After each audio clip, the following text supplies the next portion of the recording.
unir conceptos, como lo dice el Señor, vamos a manejar una misma mente en cuanto al tema de la gracia, porque me parece muy importante. Y si usted llega a tener dudas, por favor, nos escribe, puede charlar, puede meditar ahí en todo el proceso. Es parte de la clase voy a explicar, grosso modo, la gracia usando, pues, la conceptualización que ya todo mundo tenemos, ¿no? Entonces, por eso voy a hacer un poquito rápido, pero si usted tiene dudas, no le dé pena preguntar, por favor.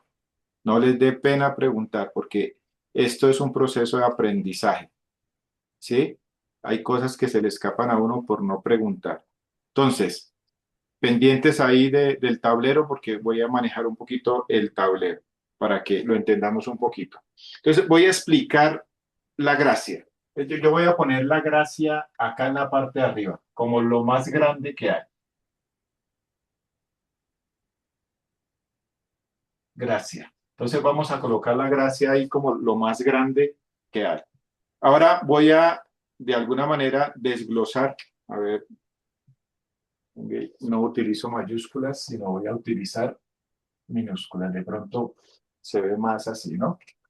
Entonces vamos a colocarlo acá y vamos a colocar acá. Pronto así se ve un poquito mejor. ¿Listo? ¿Me ven ahí claramente? Sí. ¿Me escuchan claramente? Sí, señor.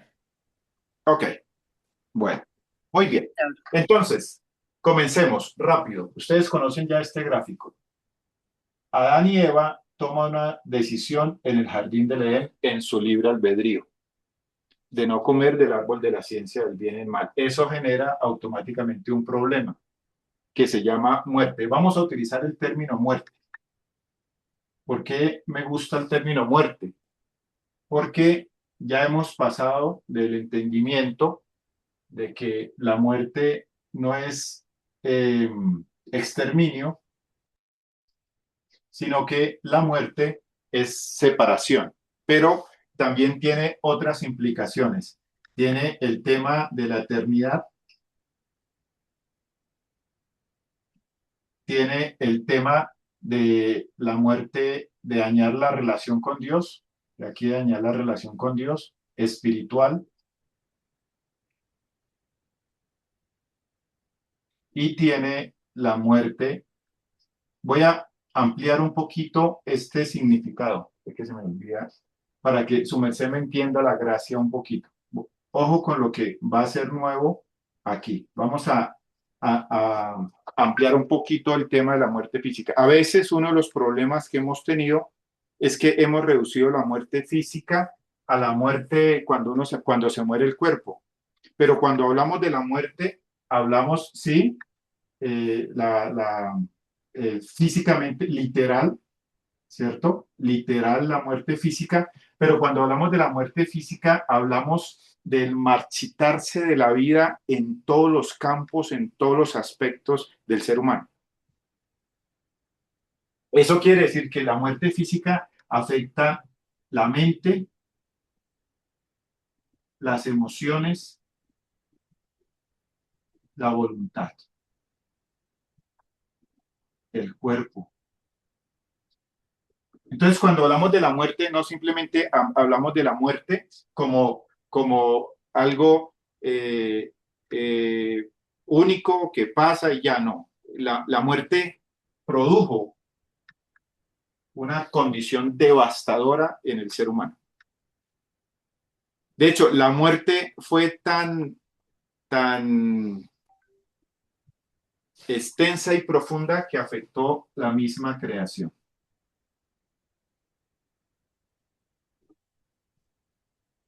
Porque el Señor tuvo que maldecir la creación por causa del pecado del hombre. Entonces, el tema no es simplemente eternidad, lo que va a pasar después de nuestra alma cuando muramos. El tema no es simplemente la enemistad que tenemos de Dios, sino el tema del pecado de Adán es esto que realmente es lo que llamamos la condición del ser humano. ¿Sí? La capacidad de pensar bien, la capacidad de sentir bien, la capacidad de actuar bien, incluso nuestros cuerpos se deterioran, los seres humanos tienen malas relaciones, las guerras, todo eso tiene que ver con la muerte. La muerte es algo, es un virus, una contaminación que absolutamente daña todo. En el libro de Romanos capítulo 5 dice, por tanto, como el pecado entró en el mundo por un hombre y por el pecado la muerte. La muerte pasó a todos los hombres por cuanto todos murieron, ¿cierto? O sea, nosotros entramos en esta maldición, en esta situación, en este problema desde el inicio.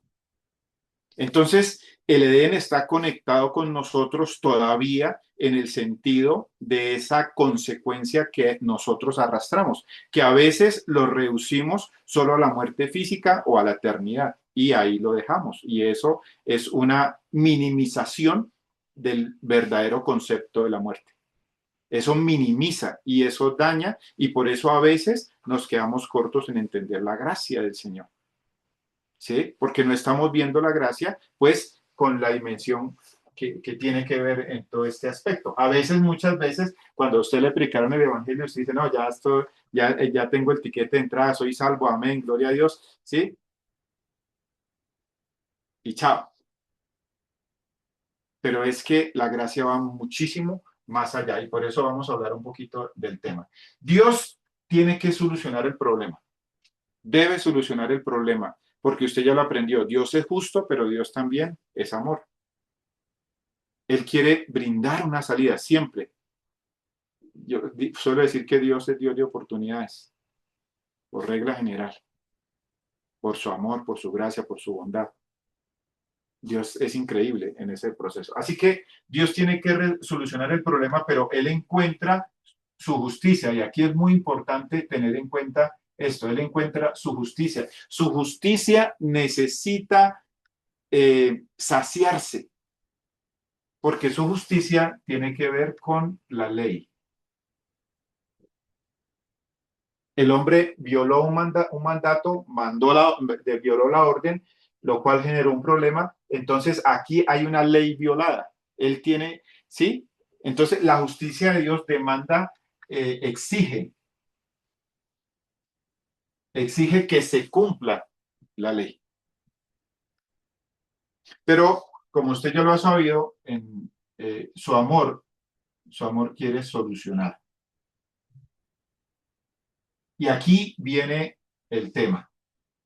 Dios arma un plan, el plan divino, a través de otro hombre, en este caso, su Hijo Jesús, Jesucristo. ¿Por qué tiene que ser así? Porque Él es justo. Un hombre nos metió en este problema, un hombre nos tiene que sacar. Y por eso Hebreos dice que en todo tenía que ser semejante a sus hermanos. O sea, es un hombre, un hombre. Un hombre nos metió en el problema, un hombre, como lo dice Romanos, ¿cierto? Dice que por un hombre vino la condenación, por un hombre vino la justificación. Un hombre, un hombre. Entonces, en este caso Jesús, y él arma toda la plataforma del pueblo de Israel para que finalmente Jesús entre en escena. Y bueno, no voy a dar el cronológico, simplemente quiero que entendamos un poquito la gracia. Así que vuelvo y repito acá, mismo sistema, Dios, y tenemos a Jesucristo. Ya usted sabe porque nosotros lo hemos repetido, ¿verdad? Cuando Cristo se sube al madero, automáticamente una ley se abre, como lo dice Gálatas 3:13, ¿cierto? ¿Sí es Gálatas? Sí. Estoy...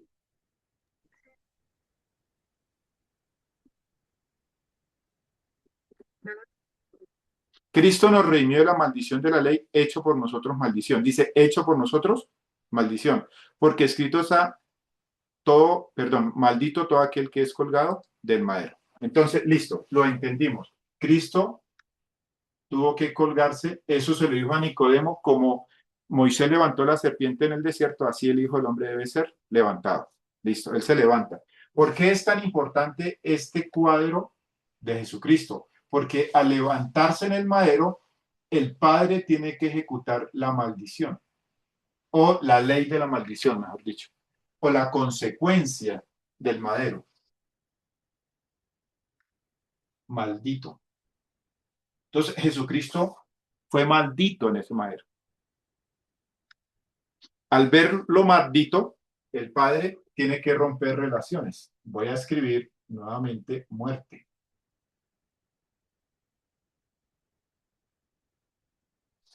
Tiene que romper relaciones. Nosotros no logramos entender realmente el impacto, el dolor, el, lo que el padre y el hijo vivieron. Nosotros no logramos entender.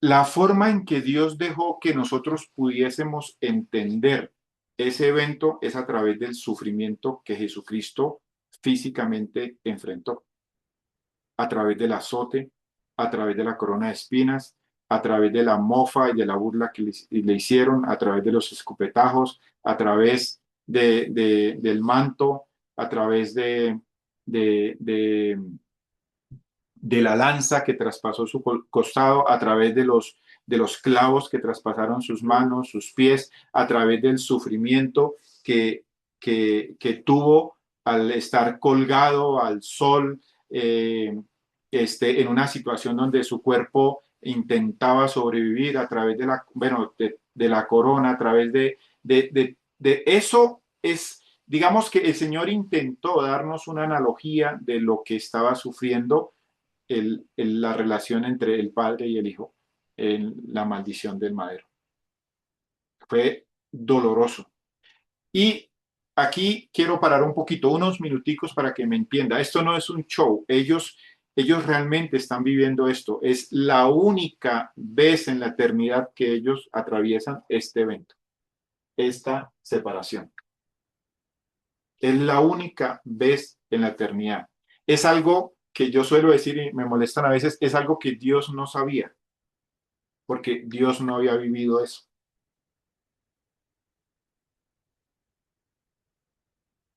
Es algo duro, es algo que no se volverá a repetir. Es algo que fue manifestado en la creación, las rocas se rompieron, hubo oscuridad, la tierra tembló, los muertos resucitaron. Eso fue un impacto en toda la creación. Y yo no sé si basado en las leyes científicas, todavía ese impacto se sigue como eco en la creación.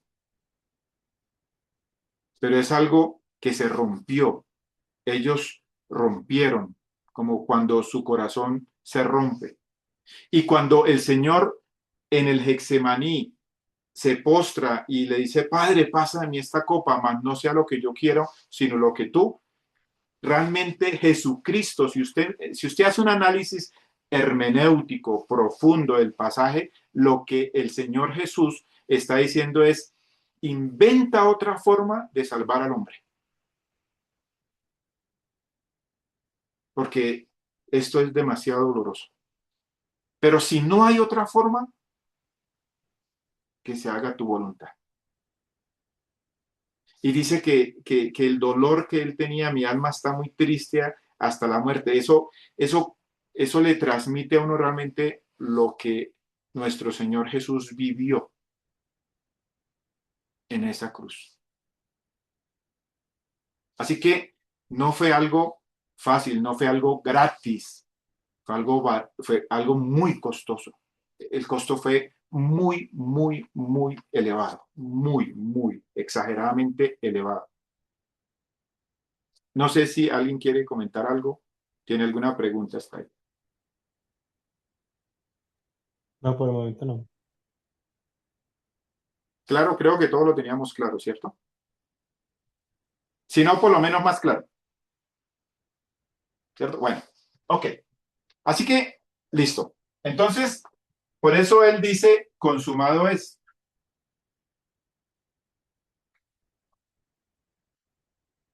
La deuda está cancelada. ¿Cuál deuda? Voy a explicarlo como suelo en mis analogías, para que su merced me entienda la deuda.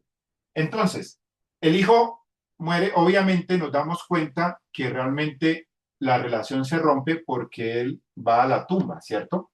O sea, él va a la tumba. Él va a la tumba. Físicamente muere. Se comprueba que la relación se daña porque físicamente él muere. ¿Listo? Tras esa roca, nosotros no sabemos todo lo que pasó tras esa roca, allá en esa dimensión entre ellos, pero él tiene que ir y defender su causa celestial.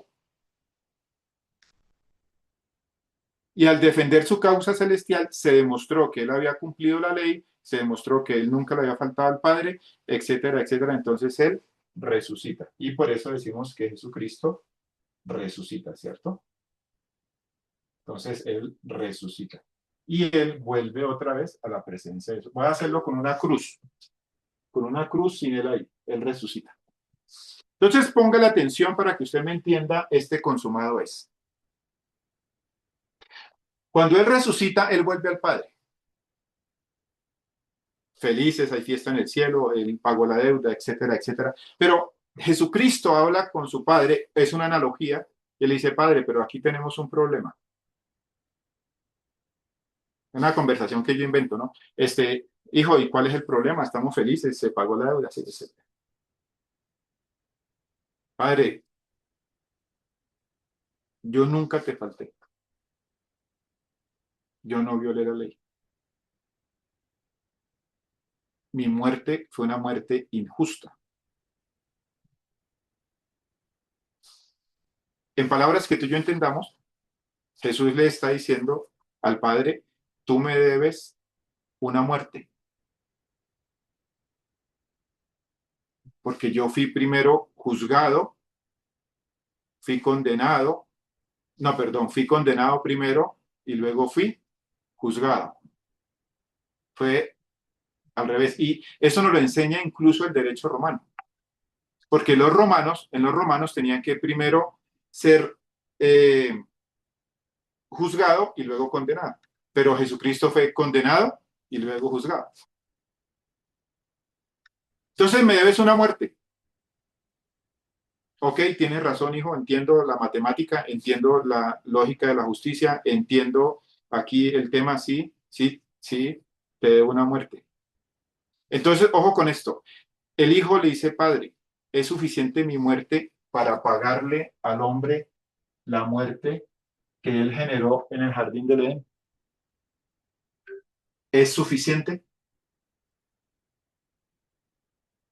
Y el padre dice, sí, acepto tu muerte, tu sufrimiento, lo que pasó en esa cruz, lo acepto para pagarle al hombre. Por eso está mal visto cuando algunos dicen que Jesucristo pagó por algunos. No, él tuvo que solucionar el problema de la muerte. O sea, el problema, no hay una solución a medias. Él tiene que pagar la muerte completa. No va a pagar la muerte a medias. Él tiene que solucionar el pecado del Edén. Este pecado del Edén lo tiene que solucionar. No sé si me hago entender. El pecado queda solucionado. Entonces, Jesucristo nos imputa su muerte, es la palabra legal, creo, su muerte, acá, y elimina esta muerte.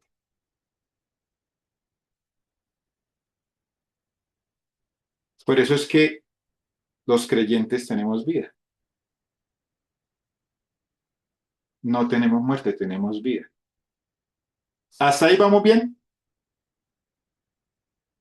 Ok, muy bien. Ojo con el tema de la gracia. Entonces, Jesucristo cancela. Jorgito, los creyentes tenemos vida, pero ¿vida qué? ¿Física? Vida en todo sentido. Ah, ok. La vida es vida. Así como la muerte es muerte, la vida es vida. ¿Sí? Como dicen por ahí, somos nosotros que vivimos como muertos. Pero cuando tú dices nosotros los creyentes, ¿hay alguna diferencia ahí entre un creyente y no creyente? Claro. Ah, ok. Bueno, no me voy a meter ahí, pero está bien. Entonces, aquí se arma otra ley. Hay una ley que dice que todo descendiente de Adán que tiene la herencia del pecado merece la muerte, ¿cierto que sí? Esa es la ley del Antiguo Testamento. Pero cuando Cristo paga, se libera otra ley, que se llama la ley del Evangelio. Esa ley del Evangelio dice, Jesucristo murió en la cruz y pagó la deuda. Voy a escribir rápido porque no me voy a meter ahí, pero la deuda. Así que es como si Jesús decretara, decreto, que de aquí en adelante el que crea tiene salvación. Entonces se libera la ley del Evangelio. Es una ley. No es simplemente una buena nueva, es una ley clara. Todo el que crea tiene vida. En todo sentido. Salvación, en todo sentido. Es una ley hermosa, preciosa ley. Todo el que crea no necesita más. Ahí donde se manifiesta la gracia del Señor. Porque el Evangelio es poder de Dios para salvación a todo aquel que en él cree. Y usted me preguntará, ¿y los demás? Bueno, Juan dice, el que no cree ya está condenado. Porque no ha creído en el nombre del unigénito Hijo de Dios. O sea, ¿qué significa eso? Él pagó la deuda, está disponible para todo el mundo, porque la muerte fue solucionada, pero solo se le imputa a aquel que cree, no más. El que no cree no tiene eso. No sé si es claro. Ok, bueno, entonces, listo. Entonces borramos esto acá, listo, ya. Si usted tiene dudas, me pregunta. Ok, la gracia. La gracia está por encima de todo. Por eso la coloco acá. La gracia está por encima de todo. La gracia no tiene nada que ver con la ley. Porque la gracia no es un asunto legal. La gracia expresa el amor, la bondad, la generosidad del Señor. No tiene nada que ver con la ley. Su gracia es algo que supera nuestra capacidad de entendimiento. Es algo increíble. Pero la gracia se somete a la justicia. Cuando se somete a la justicia, la gracia toma el término de salvación, para que me entienda. ¿Por qué? ¿Por qué salvación? Porque hay una deuda, se tiene que pagar. Entonces, Él provee todos los medios para poder cancelar esa deuda. Pero una vez cancelada la deuda, ahí, o sea, ¿cómo le digo yo? Sub, perdón, eh, etapa superada, evento superado. Entonces, la gracia tiene que cumplir la ley. Entonces, hasta aquí viene la parte legal de la gracia. En cierta manera, yo puedo decir que es inmerecida. Inmerecida es un término que acuñaron, que no es bíblico, no está en ninguna parte, es un término acuñado. En aquel entonces, en el siglo XV, cuando se estaban debatiendo en el tema de las obras y la gracia y todo eso, y es un tema que se acuñó inmerecido. Entonces, por eso nosotros muchas veces decíamos, Señor, yo no merezco que tú, sí, bueno, listo, decimos todo ese tema de las cosas, pero eso se aplica a la salvación. La salvación, digamos que es inmerecida. ¿Por qué puedo decir que es inmerecida? Porque es legal. Usted estaba condenado, no merecía ser salvado, punto. ¿Hasta ahí vamos bien? Pero ¿qué pasa cuando eres hijo? Cuando eres santo, cuando eres nación santa, pueblo escogido, real sacerdocio.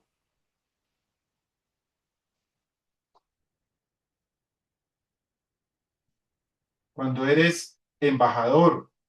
Puedo colocar muchos acá. Lo que vimos al comienzo del libro de los Corintios. La identidad. Esto es identidad. Cuando pasa la gracia a este estado, a ti, la gracia ya no es legal. Como no es legal, no es inmerecida. Ojo con esto lo que voy a decir.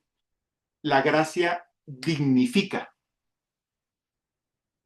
al creyente. Le da identidad, le da posición. Estuve meditando en una analogía para que usted me lo entienda. Vamos a suponer que ustedes, bueno, una parejita por ahí, no sé, o sea, las parejitas que ven aquí, quieren adoptar un hijo. Usted tiene que hacer todo un proceso legal para adoptar el hijo, ¿cierto que sí? Hasta el tanto no haga todo ese proceso legal, ese hijo no es hijo tuyo. Y he visto personas que hacen una cosa que un papel aquí, un papel acá, tienen que comprar un apartamento, tienen que hacer esto, tienen que demostrar que tal, es una cosa de locos.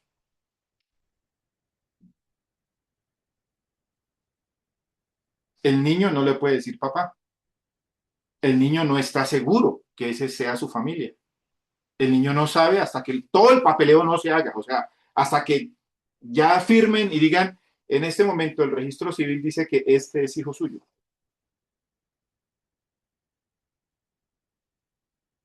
Una vez que pasa a ser adoptado, es otro cuento.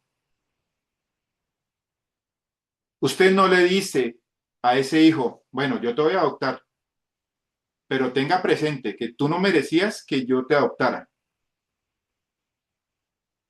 ¿Ok? Tú no mereces mi amor. Estás conmigo porque tú no mereces mi amor. Estás conmigo porque tú no valías nada, yo te recogí. Imagínese que un padre se la pase diciéndole eso a su hijo. ¿Y qué le parece a su merced? ¿Ustedes creen que estarían bien? ¿Qué hace un padre después de que tiene el registro civil y de sus hijos?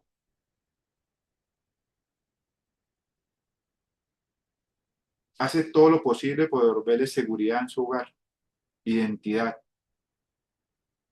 provisión. Le enseña, lo instruye, lo capacita. A veces tiene que aplicar disciplina.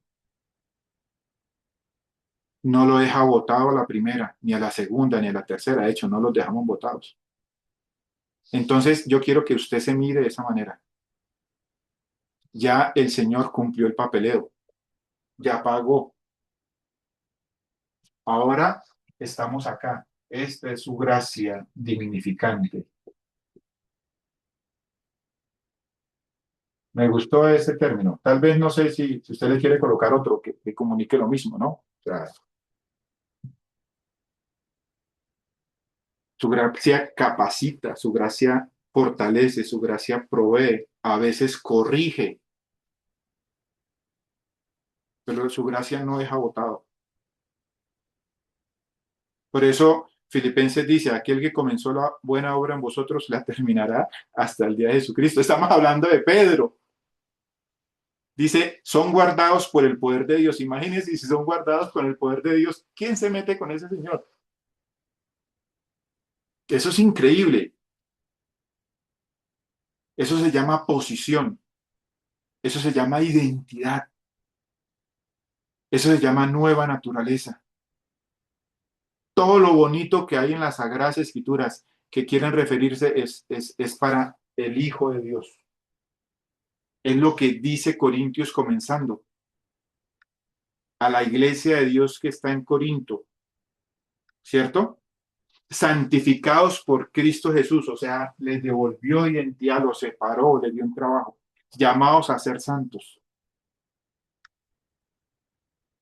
La psicología divina trabaja que usted actúe de acuerdo a los delineamientos del reino con base al fortalecimiento de la identidad, de tu dignidad. aquí se termina el término inmerecido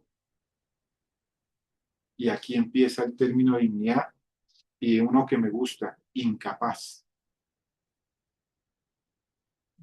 En ese sentido, sí, padre, quiero comprar un carro, no tengo la plata, ¿tú me ayudas? Bueno, si ve que es tu voluntad, claro, hijo, es incapacidad. Pero el Señor no necesita que usted y yo mendiguemos su amor, porque Él es generoso, bondadoso, más allá de lo que nosotros podemos imaginar o pensar. Desafortunadamente, muchos utilizan lo de la gracia inmerecida para justificar sus pecados y volverse rebeldes pasivos. No, Señor, es que yo no soy capaz porque tengo pecado. No merezco que tú me salves, Señor, sálvame. Eso no es la visión que yo veo en la Biblia. No, Dios te capacitó. Y de hecho, la segunda clase de Corintios dice que Dios te dio en todo lo necesario, de manera que no te falta nada, en ningún don. Dice, no te falta ningún don. O sea, si tú y yo pecamos, no es porque usted sea un pobrecito recogido, eh, eh, que no tiene absolutamente nada, que no puede, ay, sí, que toca tenerle tristeza. No, ese no es el campo del creyente. No, no sé si me hago entender. Es otro tema. Obedece a otras instancias, pero no a que te falte algo. Y eso me gustó mucho de la gracia que vimos en la clase pasada. El Señor te capacitó, te da lo necesario. Claro, hay una interacción del hijo que tiene que edificarse, que tiene que crecer. Bueno, ahí vamos a ir en Corinto a hablar de eso. ¿Cómo vamos hasta ahí? ¿Es más claro el tema de la gracia? Camilo tiene una pregunta. ¿Quién? Hola George.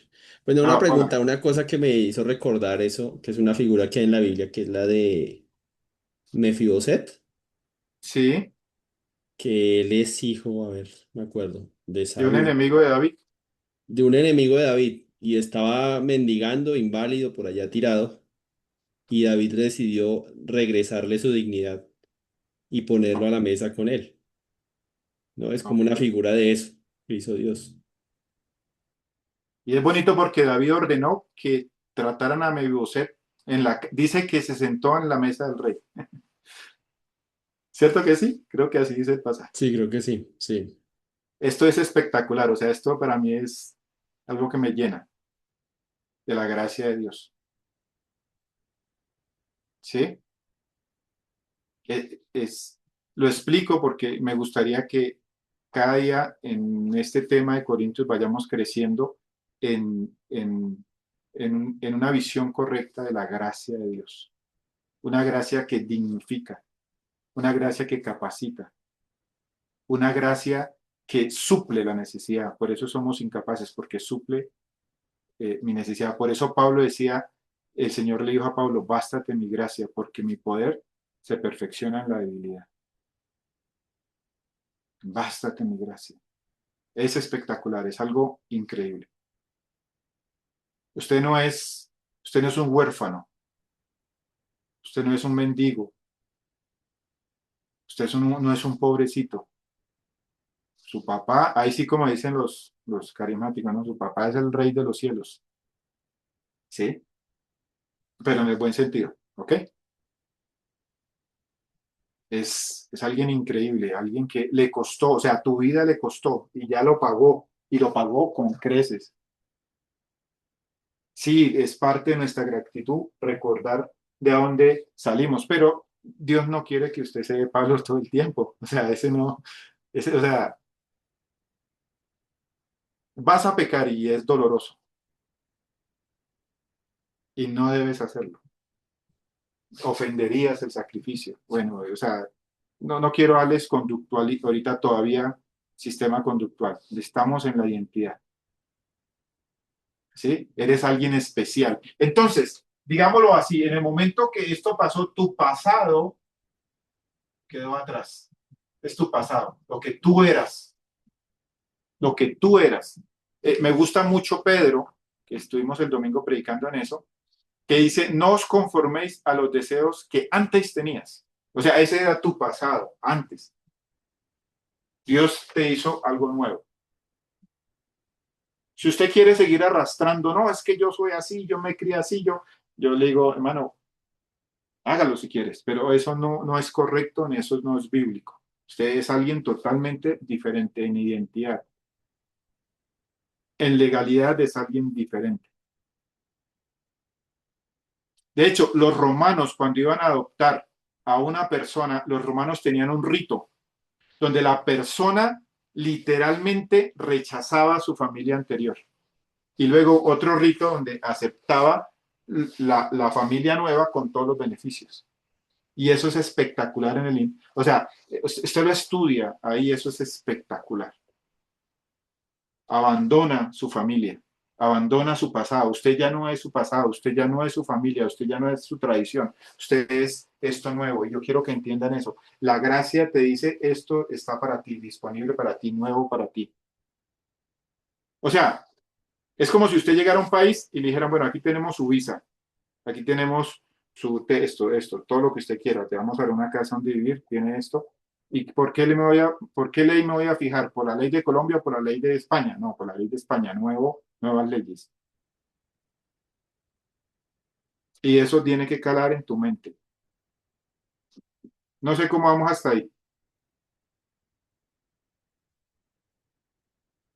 Claro, Sí, todo más claro. claro. ¿Alguien quiere compartir algo? Sí, buenas noches. Yo tengo una pregunta. Sí, señora. Al intentar definir la gracia, una de las cosas que más me costó fue entender qué es en el sentido de si es un atributo de Dios, es un don de Dios, es una actitud, viene directamente de Dios, se ejecuta en Cristo, o sea, o si no se puede definir qué es, o sea, o es un algo, es un causa y efecto en sí, qué es la gracia. Tienes razón, Daniel. Sí, yo he estado, pues es parte del carácter del Señor. Pero para mí es, o sea, como por naturaleza es Dios de orden, como por naturaleza Él es justo, como por naturaleza Él es amor, su gracia para mí está por encima. Es algo increíble. Si no fuera así, no existiríamos los creyentes. Sí, es claro que es parte inherente de Dios, es parte de su carácter, sí, pero su gracia es increíble. Por eso la Biblia, usted mira el Nuevo Testamento y uno de los términos que se repite muchísimo es el término gracia. Gracia, gracia. Por gracia sois salvos, ¿cierto? Gracias a Dios y Padre, bueno, Dios de gracia. No, hay muchos pasajes que hablan de la gracia, así como hablan de su amor, ¿no? Entonces, no sé, tal vez no podría responder esa pregunta, pero yo pienso que es de los trabajos que continúan en proceso de ir creciendo nuestra mente, diría yo, sería la respuesta más congruente en este momento. No sé si eso responde o te ayuda en algo, Daniel. Sí, señor. Pues es que es tan amplio que a Exacto. veces verlo, encasillarlo, pues yo sé que estaría mal, pero para intentar identificarlo mentalmente, como que sí patiné mucho en entender si era qué en sí qué es una actitud, es un don, pero finalmente pues yo creo que viene siendo una combinación de todo, creería yo. Sí, es de las cosas que seguimos descubriendo, así como nos dice que tenemos que seguir descubriendo su amor, que es otro aspecto increíble que está ahí, del ladito de la gracia. Su gracia es algo que sí. Pero para el Hijo de Dios, lo importante que me gustaría aclarar es que no es inmerecida para el Hijo de Dios. Una vez salvo, se cumplió la ley. ¿sí? Y se ha demostrado científicamente a través de las ciencias humanas que el ser humano transforma su vida en la medida que se le vuelve la dignidad, la identidad, el propósito, la razón de existencia. Y creo que Dios es el mejor maestro en ese aspecto, porque su gracia es eso para nosotros. Amén. Ok. Así que yo quiero dejarles una tarea, porque está relacionado con la gracia, porque la gracia es lo que Él me da, ¿cierto? La gracia es lo que Él me da. Entonces yo voy a compartir un cuadrito eh, que está aquí en mi análisis de Corintios. A ver dónde lo tengo, dónde lo tengo, a ver. Am,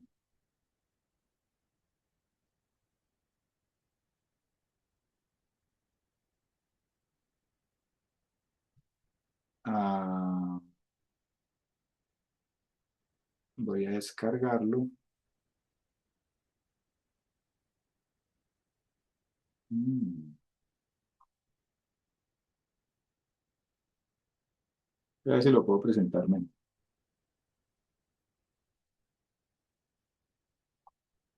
Ok, aquí lo tengo. Mira, ¿por qué digo que va de la mano con la gracia? Porque si no entendemos el concepto de gracia, aquí tenemos un problema que es el problema que en este momento tiene Corinto, o la iglesia de Dios que está en Corinto, ¿cierto? Voy a compartir la pantalla, entonces, por favor, estén pendientes, por aquí viene la tarea que yo quiero dejarles. Listo, compartir. Yo quiero saber, tener retroalimentación si usted lo ve. Sí, señor. Sí, Ok, señor. vamos a entrar a estudiar el capítulo 1, 2, 3 y 4. Yo soy un estudiante de la Biblia que veo bloques, veo ideas. Y la idea, la primera idea de Corintios termina en el capítulo 4. En el 1, 2, 3 y 4, el apóstol Pablo tiene una idea principal. Entonces, en la iglesia había división. Usted ya leyó el pasaje, yo le voy a pedir que como parte de la tarea, por lo menos lo escuche unas 3 veces. No se demora nada, la verdad usted puede ir manejando y va escuchando. Eso sí, tenga cuidado con los que se le atraviesan, pero sí, o puede estar ahí en la cama, es espectacular. A mí me encanta, lo he escuchado como unas tal vez 50 o 70 veces y es espectacular. ¿Sí?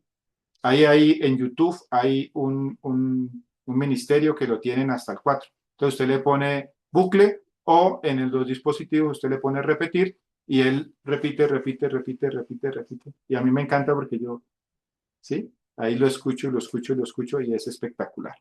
Muy bien. Capítulo 1, capítulo 2, capítulo 3 y capítulo 4. Entonces aquí vamos a trabajar juntos en cómo vamos a analizar Corintio hasta el 4. La carta a los Corintios hasta el 4. Resulta que la iglesia tiene una visión, de cierto se oye entre vosotros,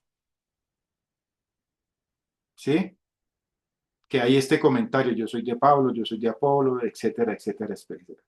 Más abajo en ese pasaje se encuentra y él dice, pero tengan en cuenta que ustedes no son muchos sabios, ni muchos ricos, sino que lo vil y despreciable, ¿sí? Llamó Dios para avergonzar a los sabios.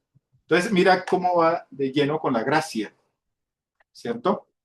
Para que nadie se jacte en su presencia. En el capítulo 2 empieza a hablar de la fuente de la sabiduría. ¿Sí? Hablamos sabiduría, ¿sí? ¿Sí? Fue la sabiduría que recibimos del Espíritu. Y si verdaderamente el hombre fuera sabio y tuviera esa sabiduría, no hubieran crucificado al Señor de gloria porque Cristo es sabiduría de Dios. O sea, es espectacular. Capítulo 3. ¿Sí? Resulta que no pude hablarlos como a espirituales, sino como a carnales, como a niños en Cristo. Os di a beber leche y no vianda, porque todavía no son capaces. ¿Sí? Y entonces el apóstol Pablo empieza a hablar, dijo, ustedes pueden tener muchos maestros, pero a través de Cristo yo puse el fundamento y ese fundamento es Cristo y cada quien edifica sobre Cristo. Así que no se gloríen en los hombres, porque el fundamento es Cristo. Después el apóstol Pablo les da perdone, voy a hablar como cucuteño, perdóneme ¿sí? El apóstol Pablo les da un arepazo, ¿sí? Aquí le llaman cachetadón o le da, ¿sí? Una palmada en la cara. Y les dice, nosotros simplemente somos unos humildes siervos, el que da el crecimiento es Dios. ¿Ustedes por qué se envanecen unos a otros? ¿Por qué se glorían unos a otros? Entonces, la iglesia de los Corintios, de la iglesia de Dios a los Corintios, o la iglesia que está en Corinto, tiene una estructura cultural donde ellos aman la sabiduría, donde ellos aman la aristocracia, donde ellos aman el estatus socioeconómico que se rige incluso no por la plata, sino por el intelecto. Y eso se filtra en la iglesia después de que Pablo sale de escena y genera estos problemas que hay desde el 1 hasta el 4. La pregunta del millón es, ¿cuál era el problema?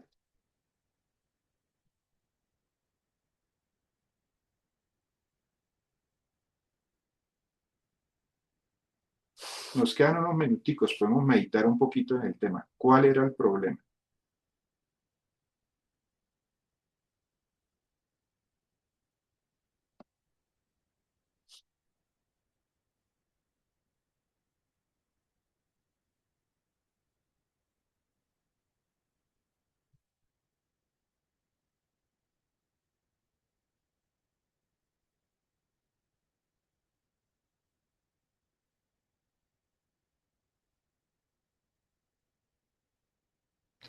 ¿Altivez? Altivez. Gracias, Susana. Idolatría, tal vez, a ellos mismos. Idolatría a ellos mismos.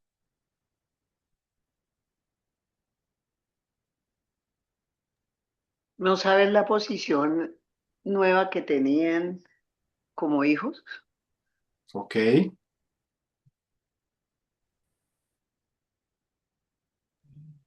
¿Cuál creen que era el problema? Ya, sus concupiscencias estaban viciadas y la transición era compleja ¿Por qué era compleja? porque estaban viciados en su forma de vivir antigua vienen y les dicen que ya no estaban obligados a hacer esas cosas, a vivir de esa forma. Pues eso es como un totazo y uno sea uno de cristiano que no vive pues así como tantas cosas que estaba viviendo Corintio, le queda complejo andar sobre una verdad y sobre un principio. Los corintios tenían muchas cosas, hacían muchas, no sé cómo decir, pero la transición era compleja porque su concupiscencia estaba viciada. Sí. Pero bueno, tenían el Espíritu Santo, tenían la dignidad del Señor, la identidad, el respaldo del Señor.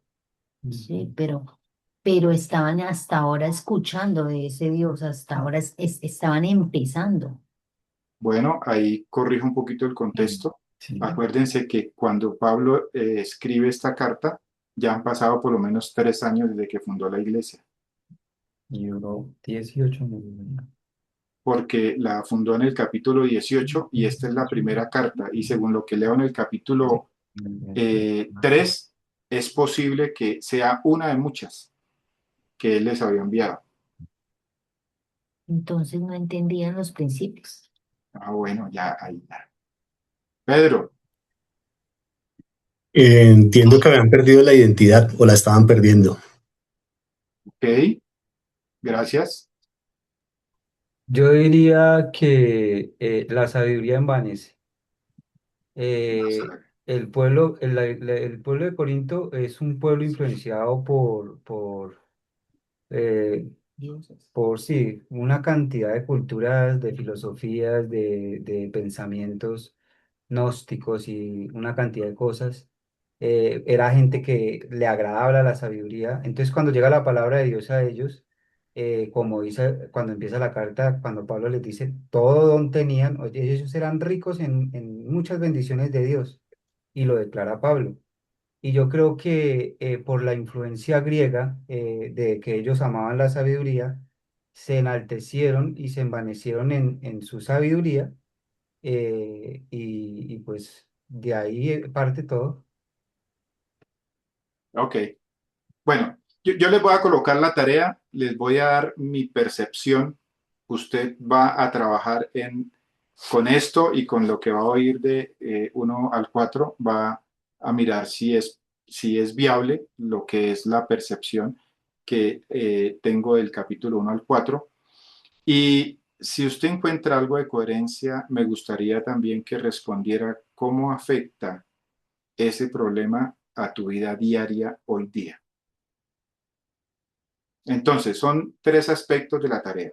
Hay que leer los capítulos 1 al 4 algunas veces. Otra vez, no tienes que, puedes estar ahí haciendo tu oficio, lo puedes escuchar.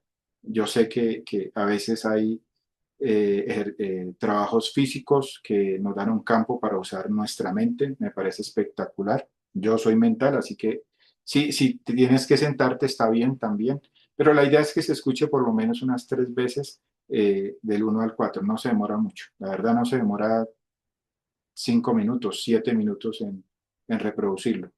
Y si quiere un poquito más rápido, el man tiene el audio como lento, entonces yo le pongo 1.5, es más rapidito y eso lo escucho más rápido. ¿Listo? Pero usted va a evaluar esto, lo que encuentra, porque usted va a encontrar en el capítulo 1 cómo empieza el capítulo 2, cómo empieza el capítulo 3. Pero todos los capítulos tienen lo de abajo, para que nadie se jacte delante de Dios. Si lo hubieran sabido, no hubieran condenado el Dios de gloria. No gloriarse en los hombres y no envanecerse unos a otros, o no te gloríes de lo que has recibido.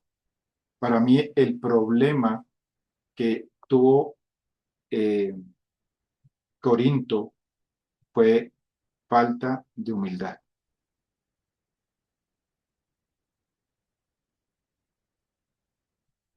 Y la falta de humildad produce grandes problemas en el desarrollo de una comunidad, en el desarrollo de una persona. La falta de humildad empieza a competir con la identidad y empieza a generar estos problemas hacia arriba. Lo repite en cada capítulo, repite más o menos muy parecido. Y la falta de humildad tiene que ver con no reconocer quién es la verdadera fuente. La gracia. ¿De dónde llegó esto? Por eso Pablo decía, si es por gracia, no es por obras, es por la gracia de Dios, por su gracia. Y básicamente lo que va a competir con entender la gracia es nuestra falta de humildad. Y la falta de humildad produce división. La falta de humildad produce rompimiento en la unidad en todo nivel, ¿sí? Produce, obviamente, el depender del Espíritu y depender del Señor. Nos guía por caminos de carnalidad, dicen por ahí, ¿no? Y nos mina la capacidad de servir, porque estamos esperando la palmadita en el hombro, de alguna manera, y es lo que estaba pasando con un pecado que se había popularizado allí en Corinto, ¿sí? El pecado del orgullo intelectual, del grupo, del, del tema de saber. Y acuérdense que él lo sacó de lo vil y lo despreciable. Desde el capítulo 1 empieza a manejarlo. Así que analícelo.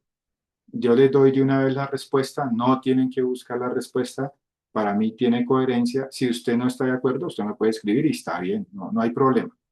Vamos a trabajar juntos en esto. Pero aparte de analizarlo, yo quiero que analice cómo la falta de humildad afecta tu día a día, tu vida, tus relaciones, la manera como tú te percibes, la manera como trazas el futuro o como vives el presente. No sé si me hice entender de la tarea. ¿Podemos hacerla? Sí, señor. Claro. Ok. Dios les bendiga, que pasen una excelente semana. Igual, Jorge, gracias. Nos vemos dentro de 8 días. Gracias. Gracias. Buenas noches. Dios les Gracias. bendiga. Que Dios les bendiga. descansen. Bendiciones a todos. Muchas gracias de su buena noche.